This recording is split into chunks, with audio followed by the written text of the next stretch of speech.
Racing just started with Palos. 3 quick leaders start Royal Rain moving a party outside. Balat kayo Spirit Damong Ligaw April Style. Then rushing a party outside is One Eye Jane Princess Team Pure Goodman. Comes next down on the inside now is Club Champion. Then next on down who's getting the widest strip as they make their first turn is si Barreto. While Limay is the early trailer by about 20 lengths of the leader. Racing down the backstretch. Now we have Balat Kayo. Takes command by about half length. Palos is right behind in second. One Eye Jane is racing in third.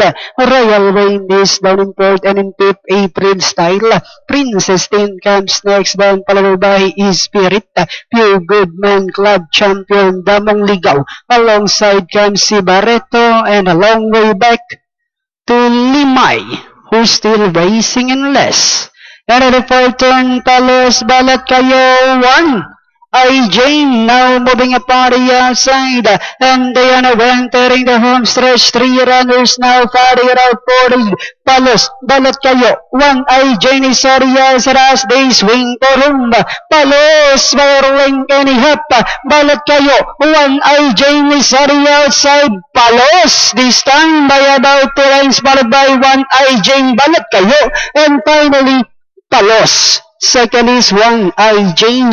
Then comes Balat Kayo, Royal Rain, Princess Tin, Club Champion for years number 6. Numero 5, Palos, ang siyang unang tumawid sa ating finish line, written by JB Guse. Then na segundo, 11, One Eye Jane. Tercera yung 8, Balat Kayo, Royal Rain.